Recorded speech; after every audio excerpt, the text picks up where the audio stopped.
9 de abril de 2013. Contusão no pulso esquerdo tira Cássio do jogo do Corinthians contra o San José amanhã na Libertadores. Goleirão deve ficar um mês afastado dos gramados. O Pacaembu lotado vai ver um Palmeiras com alterações no esquema tático para o duelo com o Libertad. Já no Gazeta Esportiva. Se vencer o União Barbarense amanhã, o São Paulo garante primeira colocação, faltando 2 rodadas para o final da primeira fase do Paulistão. Sem poder contar com o Muricy Ramalho, o auxiliar técnico Tata vai comandar o Santos na estreia contra o Flamengo do Piauí na Copa do Brasil. E ainda, você vai ver uma reportagem especial mostrando a situação dos estádios para a Copa do Mundo. Continue com a gente. O Gazeta Esportiva volta já. Olá, boa noite. O Gazeta Esportiva começa mostrando para vocês a situação dos 12 estádios que vão ser sedes na Copa do Mundo. 6 deles recebem a partir do dia 15 de junho a Copa das Confederações, o maior evento teste para o Mundial.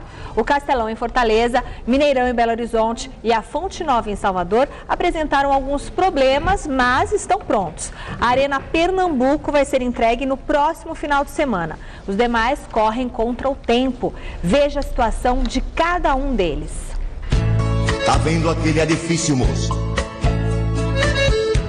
Ajudei a levantar. Foi um tempo de aflição, era 4 condução, 2 pra ir, 2 pra voltar. Milhares são os trabalhadores que nos últimos meses suaram bastante o uniforme nas construções e reformas dos 12 estádios da Copa do Mundo no Brasil. Até agora, 4 deles estão totalmente prontos e serão usados na Copa das Confederações.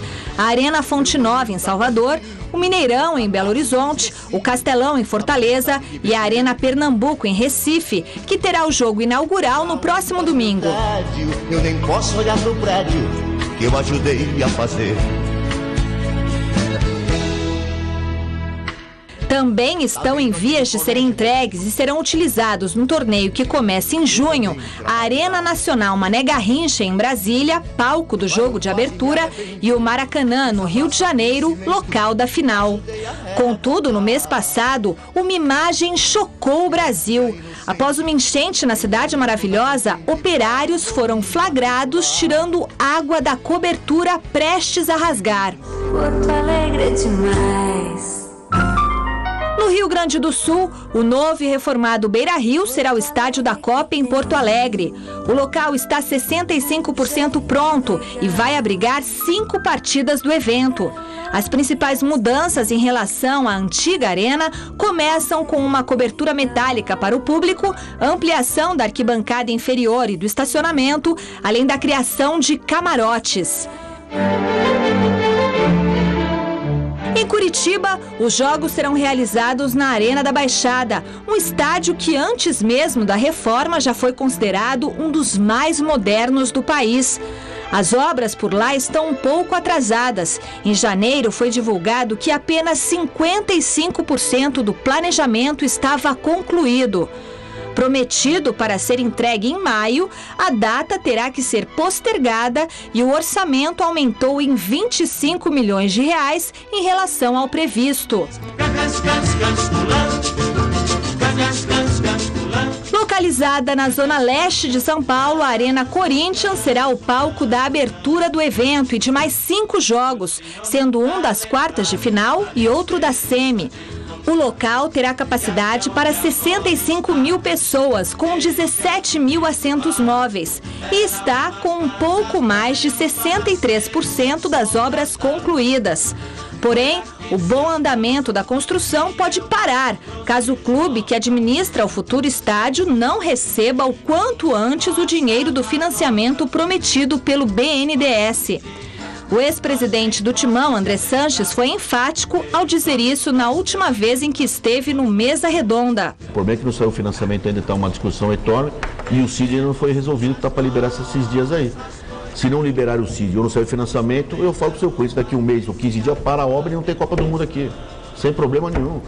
Copa do Mundo o Corinthians cedeu o estádio, aceitou o pedido do governo e da prefeitura na época para ser abertura de Copa. O Corinthians não queria Copa do Mundo, nada aqui não. Mas tem um prazo? Tipo, Eu já falei, se daqui um mês não sair esse dinheiro aí, não para, pô. O Corinthians não vai pagar mais juros, tu vai ficar pondo dinheiro, não.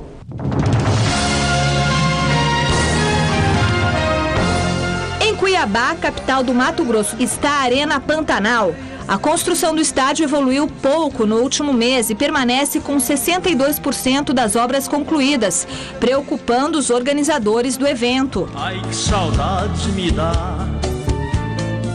Construído no mesmo local que o demolido Machadão, a Arena das Dunas, em Natal, é a representante do Rio Grande do Norte na Copa do Mundo. As obras de conclusão devem atingir os 62% em abril, um avanço de 3,2% a cada mês. Se continuar nesse ritmo, não será possível a entrega do estádio em 2013. Única sede da região norte, a Arena da Amazônia, em Manaus, está com as obras de construção 56,8% concluídas e a previsão de entrega é para dezembro desse ano. No fim do mês passado, um operário caiu de um andaime e morreu. Depois da Copa, o local será usado pela iniciativa privada como uma arena multiuso, para que não se torne um elefante branco. Tá vendo aquela igreja, moça? Onde o padre diz amém. Cada tijolo colocado, cada degrau de arquibancada construído e cada gota de suor dos operários, dirigentes e políticos que concentram esforços para o bom andamento da Copa do Mundo serão plenamente recompensados se um brasileiro repetir uma dessas cenas no dia 13 de julho de 2014 no estádio do Maracanã, para que juntos todos possamos comemorar o hexacampeonato. Eu fiz a serra, não deixei nada faltar. Hoje o homem criou asa e na maioria das casas eu também não posso entrar. Grande noite para você que acompanha o Gazeta Esportiva. Claro que para o torcedor até surge, quando é próxima à realização da competição, um certo ufanismo, todo mundo quer ver o Brasil campeão, festa, alegria e tal. Mas na serenidade que todo jornalista deve ter, avaliando esse processo de organização da Copa do Mundo, há mais razões para tristeza do que necessariamente para alegria. A contrapartida de uma Copa do Mundo é um fato que a gente tem repetido aqui muitas e muitas vezes, acaba até cansando, mas é a realidade. A contrapartida da realização da Copa do Mundo pouco se viu em benefício da população. Obras de infraestrutura, mobilidade urbana, segurança, transporte, muito pouco a gente vê faltando aí 3 meses para a realização da Copa das Confederações, que é o grande teste para a Copa do Mundo. Os estádios, nós temos aí 3 estádios prontos, a Michele bem falou, Castelão, Mineirão, onde tivemos muitos problemas na inauguração, faltou água, faltou comida, tivemos problemas na venda de ingressos, e a Fonte Nova, que também apresentou muitos problemas de organização para a compra dos ingressos, e durante o jogo, a gente tem aí imagens da Fonte Nova, nós tivemos pelo menos 6 mil pontos cegos. Ou seja, 6 mil torcedores, pelo menos, tiveram dificuldades para assistir ao jogo.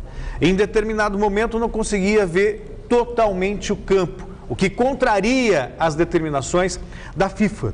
Então, por exemplo, no setor que estava lá a torcida do Vitória, alguns pontos não dava para ver escanteio. Ah, mas isso é um detalhe, não, né? não é detalhe, claro isso é não, né, é claro. Só falta o juiz falando que esporte... Olha a cadeira na mão do torcedor. Olha que beleza. Cadeiras empoeiradas, torcedores ficaram sentados na escada, o que é proibido por uma questão de segurança.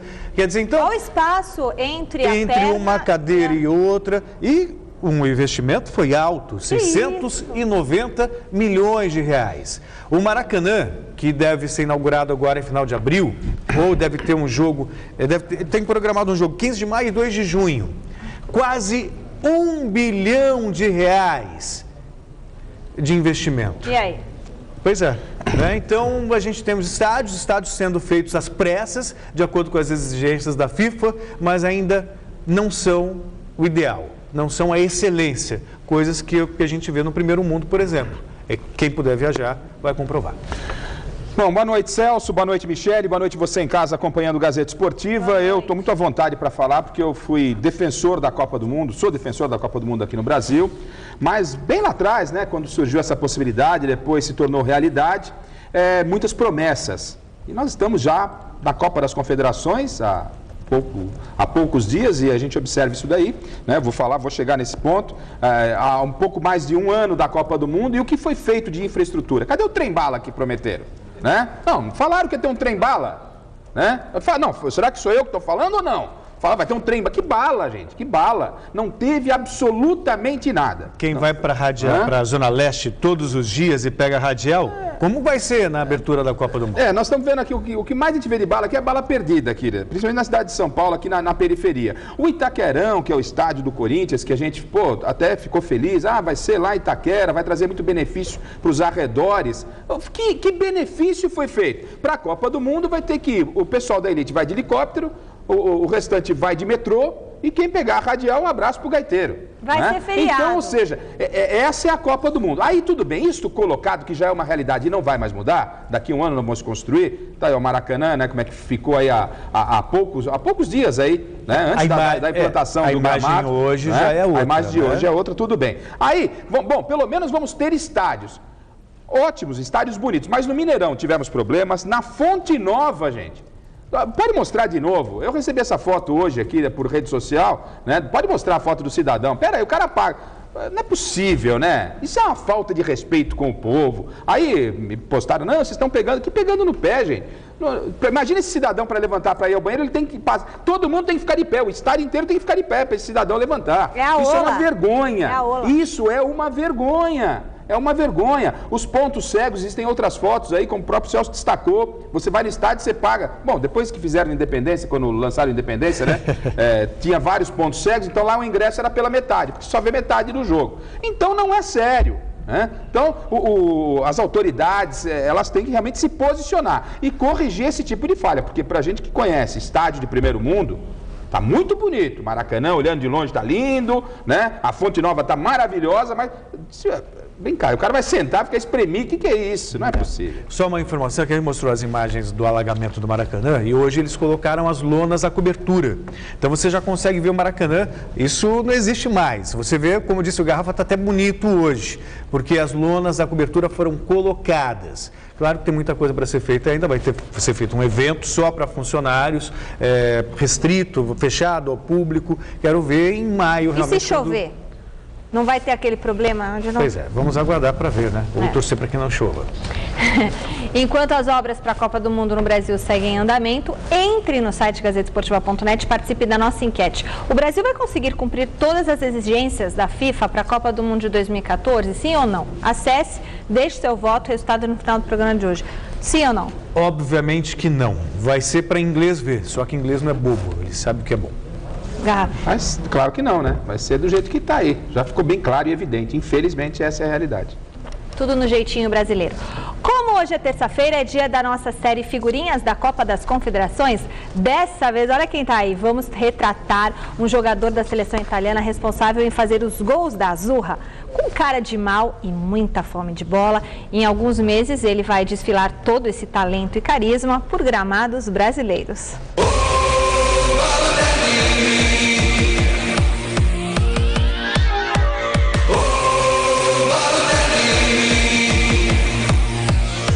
Mário Baruá Balotelli é o principal atacante da Itália e o primeiro negro a fazer gols com a camisa da Azzurra. Seleção que ele escolheu defender ao completar 18 anos e optar pela cidadania italiana em vez da cidadania de Gana, país de origem dos ancestrais biológicos do jogador. Isso porque o centroavante nasceu em Palermo, mas foi abandonado pelos pais e criado em Breccia, desde os 2 anos, por uma família adotiva.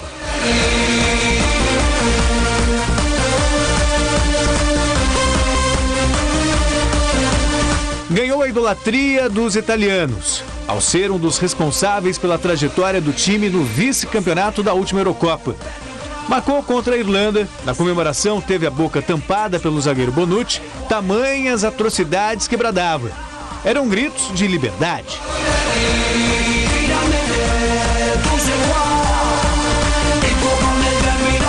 O auge foi na semifinal contra a Alemanha, quando balançou as redes 2 vezes. A segunda, um golaço. Balotelli, rete!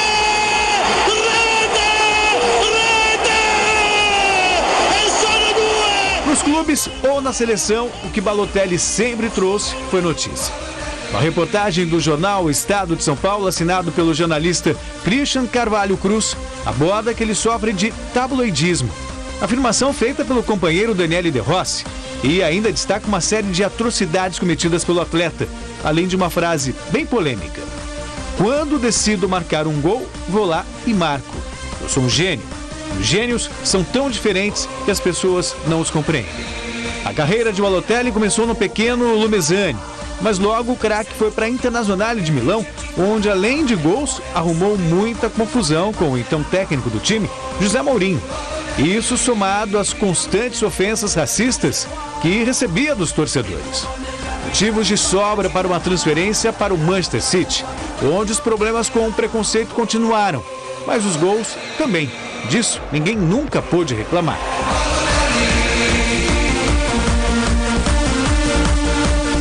Esse ano, Mário Balotelli realizou um sonho. Foi defender o Milan, clube o qual é torcedor, confesso. Já na chegada ao aeroporto de Milão, foi recebido com muita alegria. A compensação aconteceu com 2 gols na estreia e vitória rossoneri por 2-1 contra o Udinese.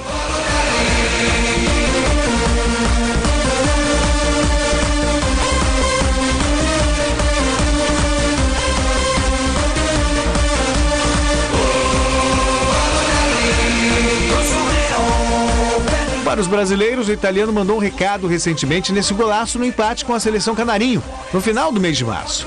Aos 22 anos, Balotelli é uma figurinha carimbada da Copa das Confederações. E sem dúvida vai ser um dos centros de atenção aqui na Copa das Confederações. Não tem como não admirar o Balotelli. Pelo que ele tem de bom e também pelo que ele tem de ruim. Pela humildade. Você pode esperar tudo do Balotelli. Desde ele definir o jogo com jogadas geniais, com golaços, como também colocar tudo a perder com uma atitude intempestiva. Não entrou na matéria, mas ele praticamente saiu no tapa com o Mancini, no Manchester City. Quer dizer, quando ele jogava pela Inter de Milão, ele vestiu uma camisa do Milan. É a mesma coisa que um jogador do Corinthians vestiu uma camisa do Palmeiras atuando pelo Corinthians, ou vice-versa. Então, ele, sem dúvida alguma, ele é imprevisível. Mas de uma coisa a gente não pode negar. Realmente, com a bola nos pés, ele é genial. Na Libertadores, o momento é decisivo na fase de grupos. Aos poucos, vão se confirmando mais classificados para as oitavas de final. E hoje, 3 jogos abrem a semana da competição de clubes mais importante das Américas. Um deles é de total interesse para o Palmeiras. Às 9h30 da noite, pelo grupo 2, o do Palmeiras, o Tigre da Argentina enfrenta o Sporting Cristal do Peru.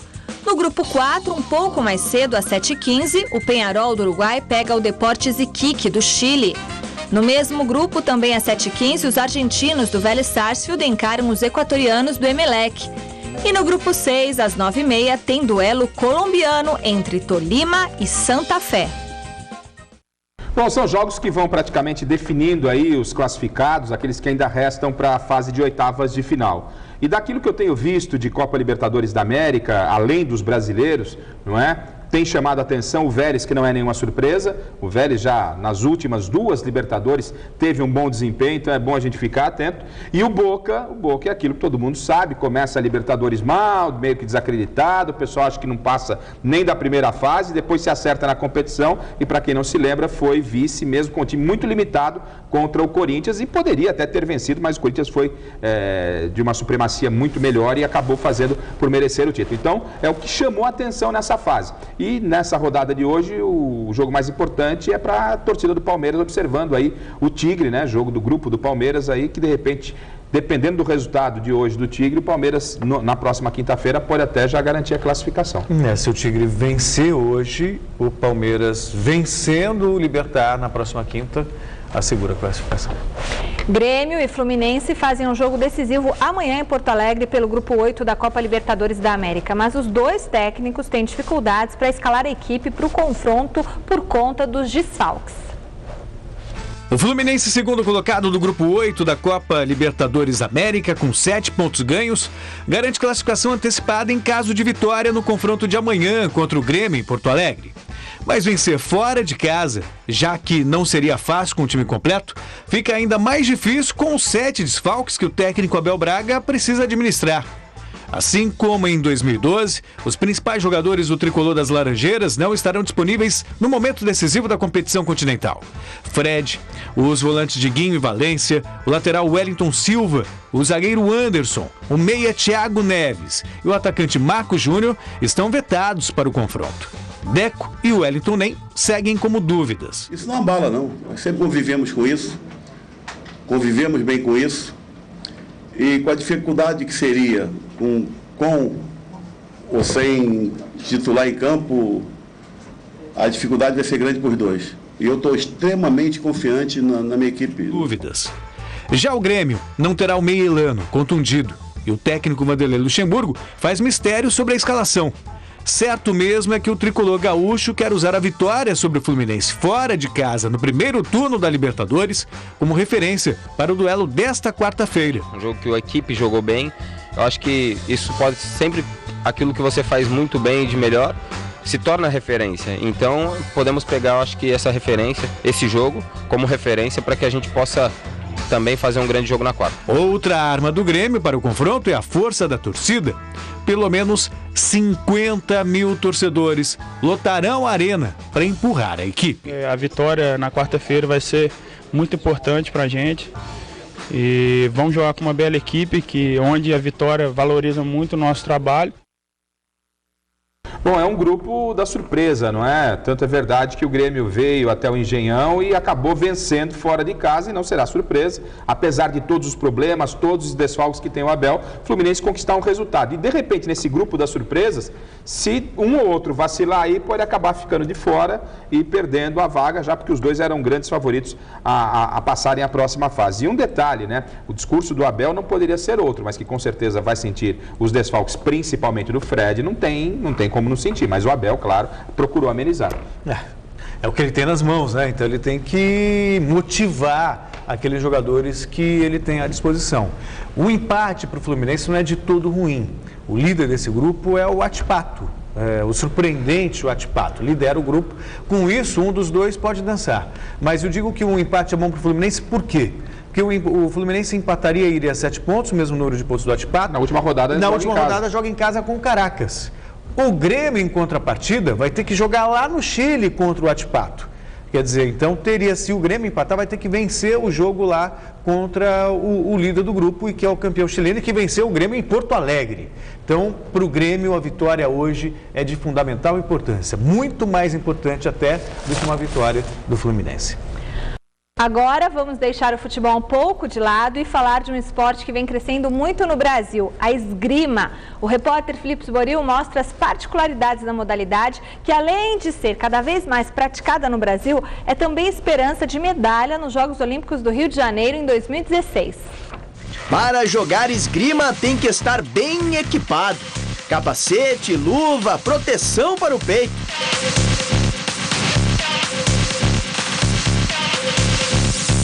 À primeira vista parece ser um esporte violento, até mesmo porque é disputado com uma espada. Mas pode acreditar, não é não. Quem vê assim até assusta um pouco, né? Pensa espada e tal. Mas é um esporte super seguro, tem toda uma regra de segurança que, levada à risca, eu garanto que o atleta não vai ter problema nenhum.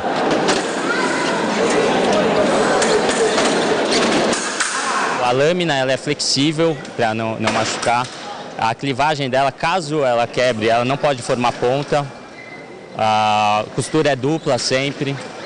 E a máscara aguenta um impacto de 1.600 newtons, a roupa aguenta um impacto de 800 newtons. A esgrima é disputada com 3 armas diferentes. Cada atleta se especializa em uma modalidade. E são 3: o sabre, a espada e o florete. Cada uma delas tem uma particularidade diferente. O sabre é uma arma que você pode atingir seu adversário com a ponta, mas também com o lado da lâmina, a gente fala de corte, né, mas não corta, né, é só a expressão, da cintura para cima, né? E o florete é uma arma só de ponta, em que você pode atingir seu adversário na região do tronco. E a espada é uma arma também de ponta só, qualquer parte do corpo, tá? Do pé até a cabeça, em qualquer região do corpo. O garoto Rafael Lombardi começou cedo. Desde os 6, joga esgrima. Hoje, aos 14, conhece muito bem o esporte. Tem que usar bastante a perna, né? Que você se movimenta bastante. Tem que ter bastante força física para aguentar. E concentração.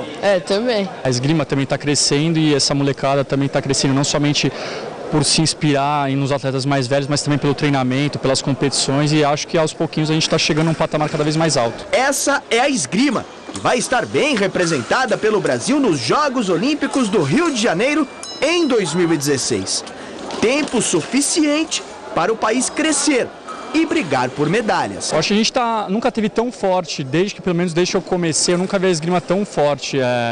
Em termos dos atletas, assim, da equipe de alto rendimento, a gente está tendo muitos bons resultados, tanto em competições internacionais, como medalhas em Jogos Pan-Americanos, classificações olímpicas e até resultados importantes nas Copas do Mundo, mas também a equipe de base, que está tendo medalhas também em competições internacionais. Então acho que daqui a 4 anos a gente vai estar muito mais forte para chegar com chances aí de medalha nos Jogos.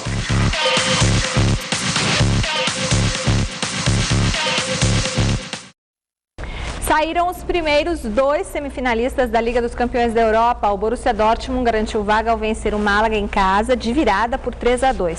Mesmo placar da vitória do Galatasaray sobre o Real Madrid. Mas nesse caso, o resultado classifica os merengues, que venceram o primeiro confronto por 3-0 e com isso estão nas semifinais.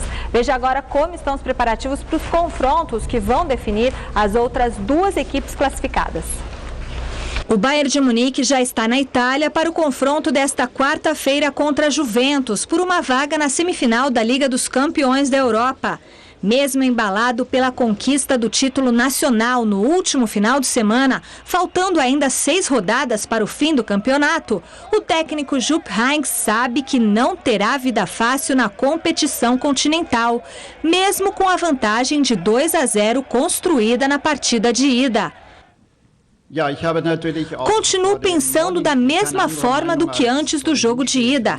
A Juventus é uma equipe top. Eles vêm mostrando isso no campeonato italiano e na Liga dos Campeões. E com certeza eles vão tentar tornar possível o que parece impossível, afirmou Heynckes. O Paris Saint-Germain chegou hoje à Espanha para o confronto contra o Barcelona.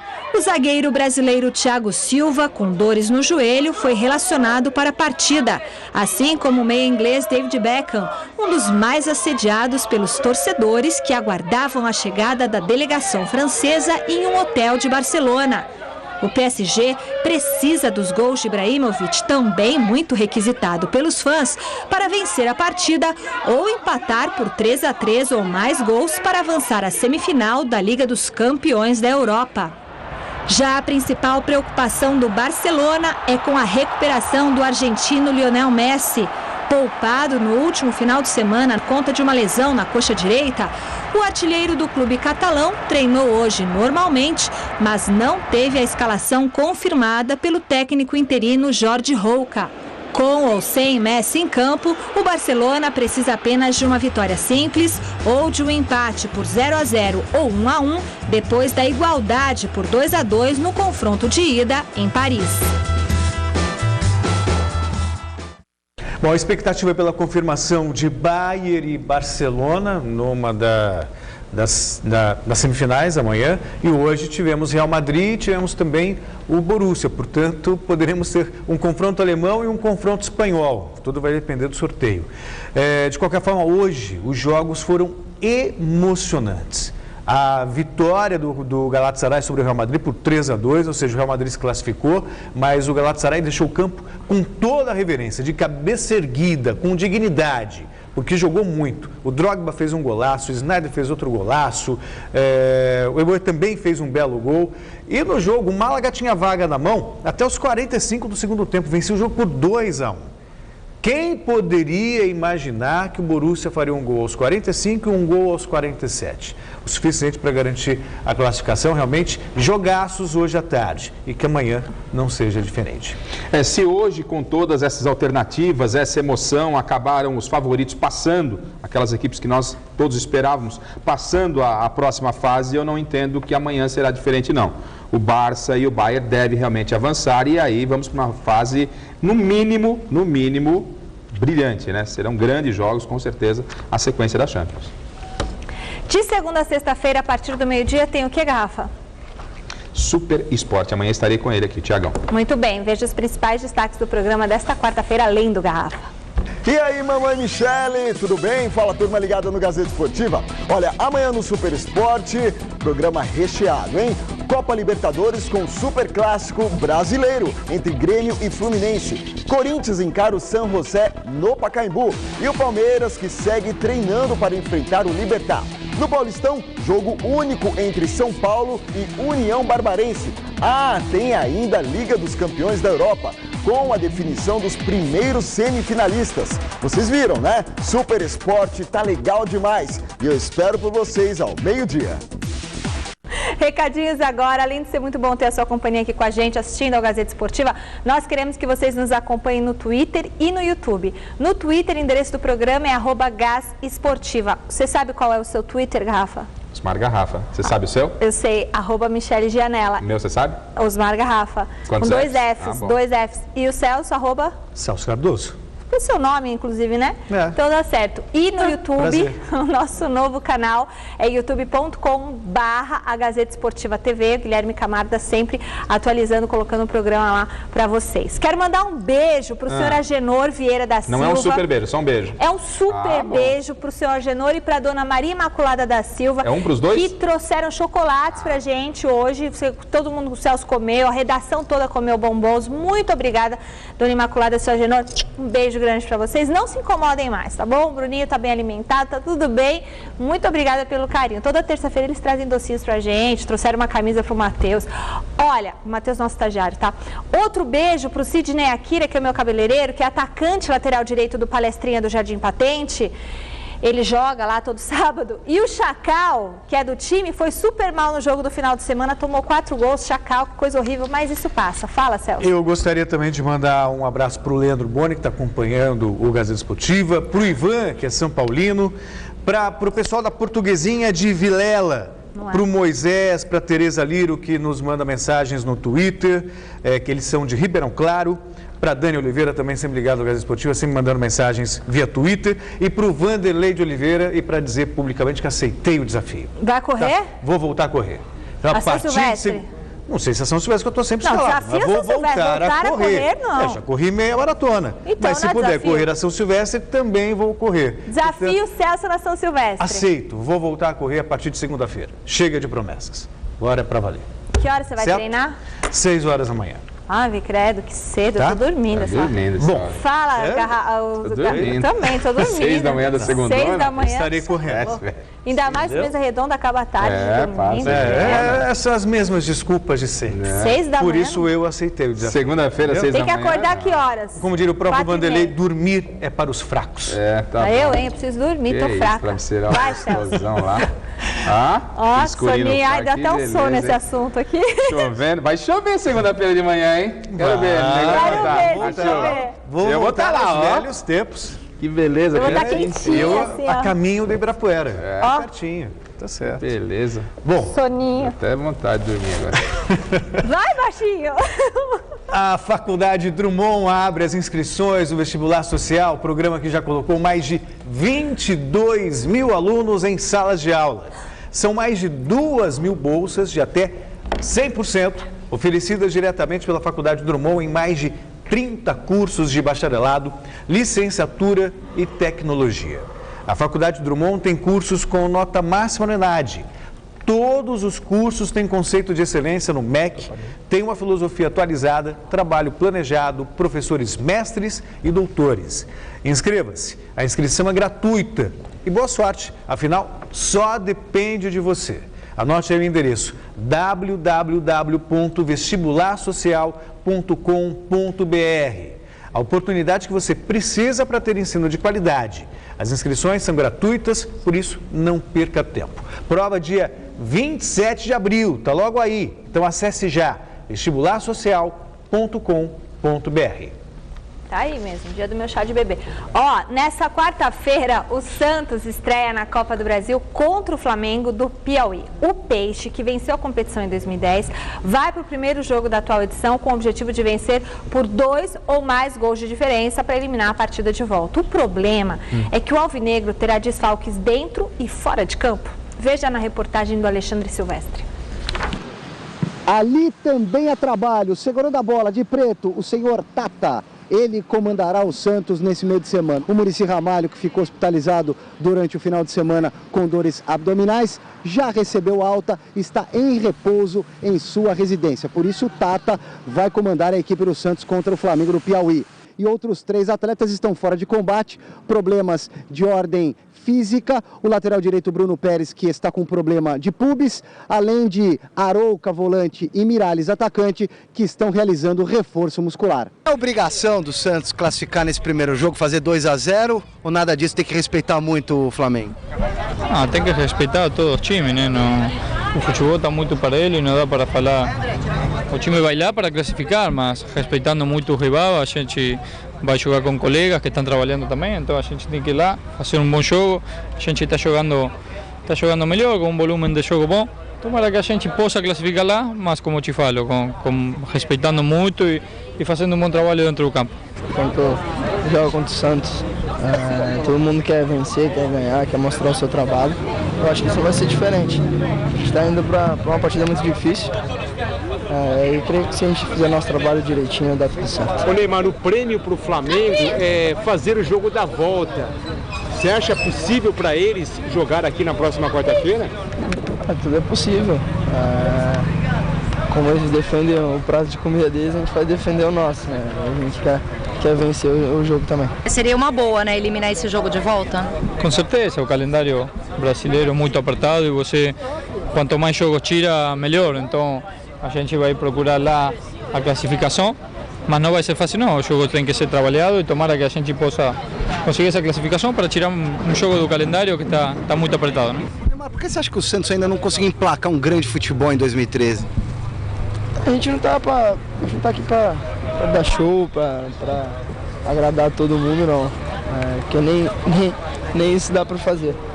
O que a gente quer é estar vencendo os jogos, classificar no Paulista, estar entre os 8, depois o campeonato zera novamente e depois é o mata-mata. Aí a gente... Vocês estão guardando para a fase final?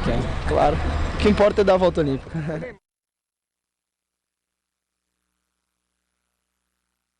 O Neymar está correto quando ele fala que o Santos não está aí para dar espetáculo. Se puder dar, ótimo, mas mais do que dar espetáculo é jogar um futebol competitivo. E o Santos não tem feito isso, não. O Santos está deixando a desejar, no meu entendimento, até pela tranquilidade que tem no Campeonato Paulista, não está disputando a Copa Libertadores, somente agora ele entra para uma segunda competição paralelamente, o Santos devia estar com o melhor desempenho dentro do campeonato. Né? Então a gente não cobra. Claro que se puder, repito, Neymar, se puder dar show, ótimo, mas o Santos tem que jogar um futebol competitivo e até agora não está jogando, aproveitando que estamos falando do Santos, mandando aqui, estimando melhoras ao parceirão aí, Muricy Ramalho, que parece já estar em casa, tudo beleza, não está lá com o Santos em Teresina, na quente Teresina, um abraço a todos de Teresina, mas o Muricy tá beleza, Celso. Tem que se cuidar, né? Ele adora falar que é trabalho, meu filho. Pois é, agora aqui é descanso, Muricy. Boa recuperação. Beijo, Muricy. São Paulo, o técnico Ney Franco comandou mais um treino para o jogo contra o União Barbarense amanhã às 7h30 da noite em Santa Bárbara do Oeste. As informações do Tricolor com, nossa, o Osmar Garrafa, como você pode estar lá e estar aqui? Que trabalho, minha filha. Garrafa, antes de chegar aqui para comentar, esteve no CCT da Barra Funda. Esse menino trabalha demais, você está cansadinho? Menino. Não, é um clone. Olha lá. Presta atenção. Classificação assegurada à próxima fase do Campeonato Paulista, o São Paulo joga nessa quarta-feira em Santa Bárbara do Oeste contra a Barbarense por uma vitória simples para garantir matematicamente o primeiro lugar na classificação geral do campeonato e com isso decidir em casa os jogos finais do campeonato estadual. Só que para esta partida, problemas não faltam ao técnico Ney Franco. Luiz Fabiano e Rogério Ceni ficaram no departamento médico no último trabalho e dificilmente estarão em campo. Maicon, também contundido, é desfalque certo. Rodrigo Caio está suspenso e fica de fora. Além disso, Denilson foi liberado para ir à Europa resolver problemas particulares e não vai enfrentar a Barbarense.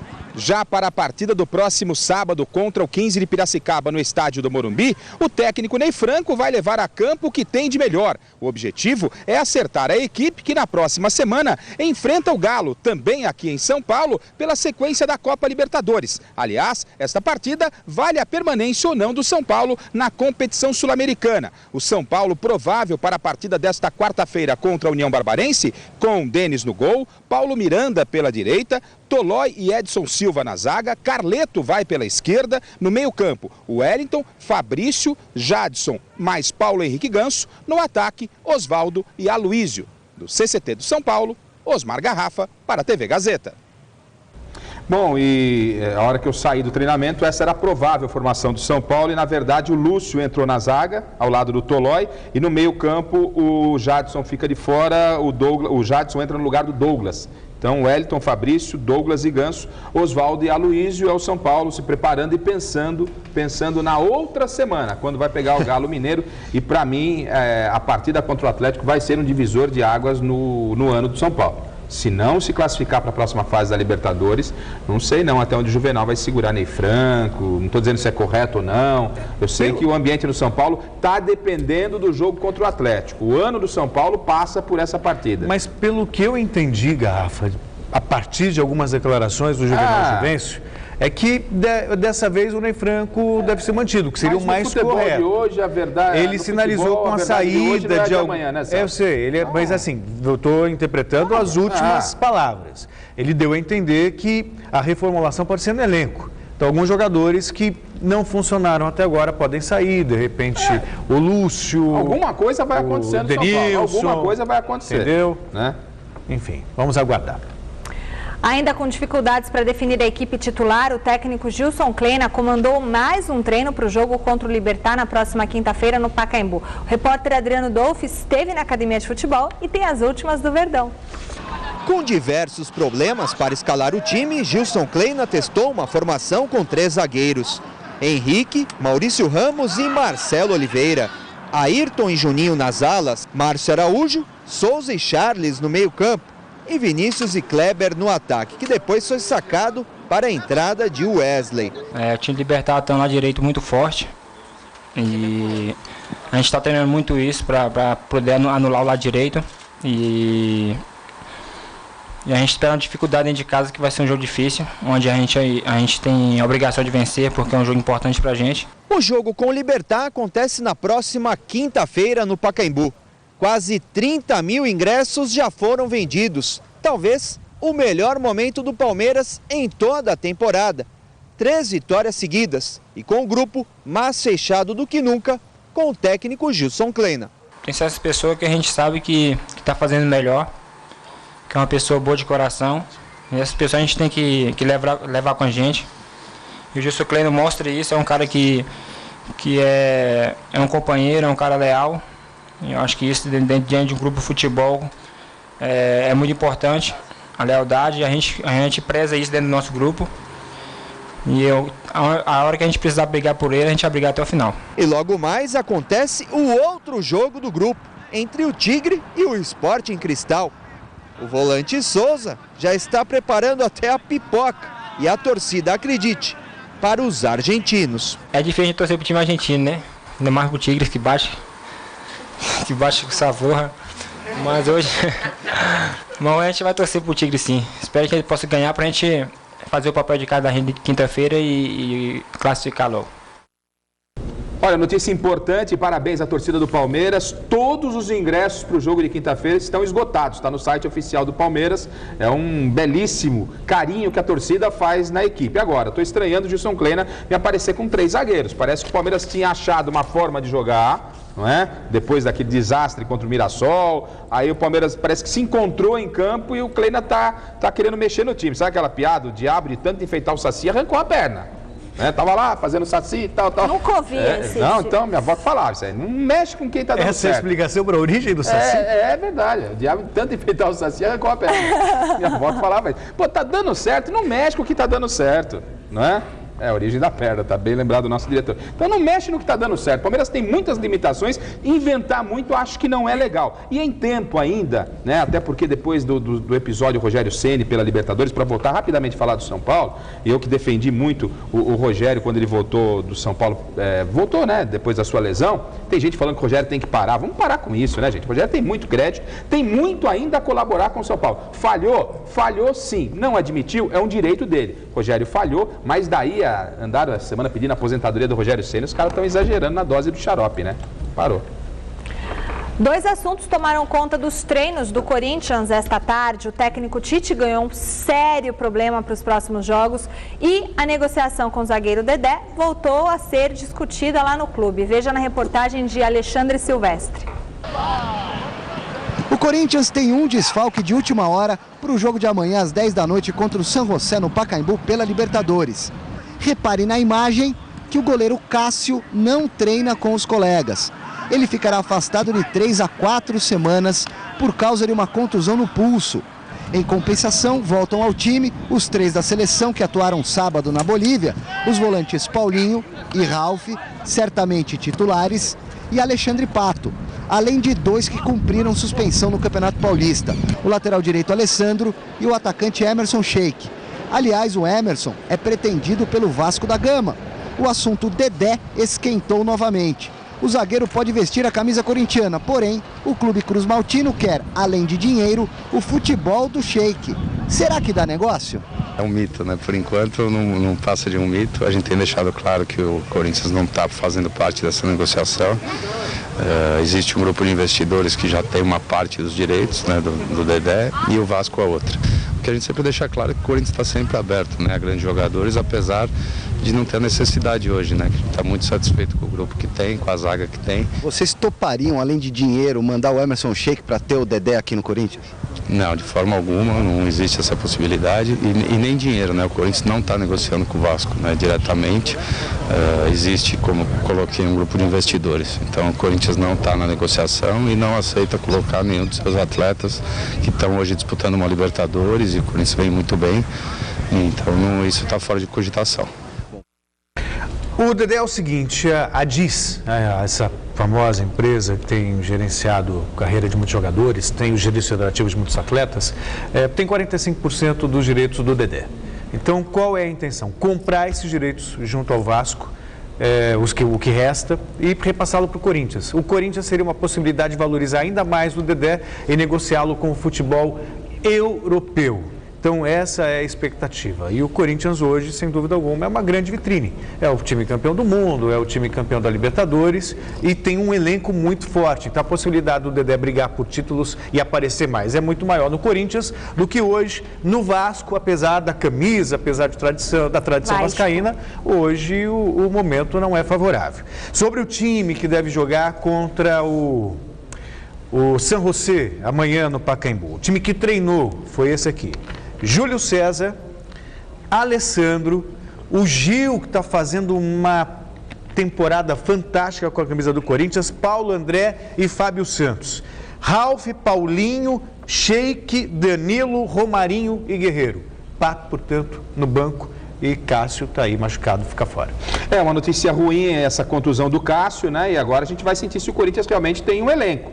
Não é? Se fala que no Corinthians sai um, entra outro. E está todo mundo meio assustado com o Júlio César. Não vou entrar aqui no mérito, mas o Júlio, ele deixou o gol de uma forma não muito legal e está todo mundo meio preocupado com a volta do Júlio. Existia a possibilidade do Danilo Fernandes. Ele não tinha condição, também parece que está sentindo uma lesão e o Júlio ganha uma nova oportunidade. Sobre o Dedé, com todo o respeito que merece o Vasco da Gama, o Dedé não fica no Vasco e ele não quer ir para a Europa. O destino dele deve ser o Corinthians e o Vasco pedir o Sheik, o Douglas, acho que ele tem o direito. Mas você acha que, com todo o respeito, pelo amor de Deus, vascaínos, não quero execrar o Vasco, mas os caras vão trocar o momento do Corinthians hoje para o momento do Vasco da Gama, que não está nem pagando salários, né? Mesmo que o Douglas esteja na reserva, dificilmente. E o Vasco está com a corda no pescoço. Vai ter que se livrar dos 45%, vender para a DIS, fica a DIS com 90% e coloca o jogador no Corinthians. Esse deve ser o desfecho e o Corinthians, mesmo com esses problemas de lesões, amanhã não deve ter dificuldades de ser o primeiro do seu grupo, vencendo o San José, independentemente do resultado de Tijuana e Milionários. Resultado final da enquete do site gazetesportiva.net. O Brasil vai conseguir cumprir todas as exigências da FIFA, exigências da FIFA para a Copa do Mundo de 2014? Fala rápido. Não. Sim, não, deu que não, Gafa, 72% dos votos. O programa de hoje termina aqui com todas as exigências. Fique agora com as notícias do Brasil e do mundo no Jornal da Gazeta. Tchau.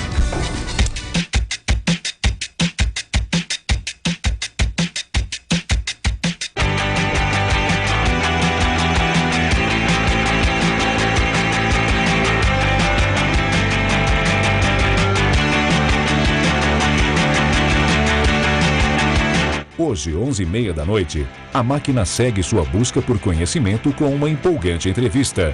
Assista agora, Jornal da Gazeta.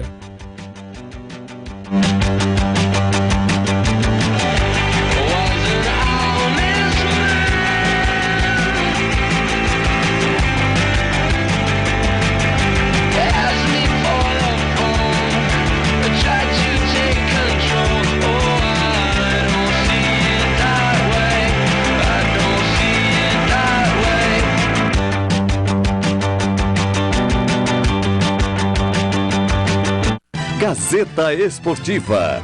Oferecimento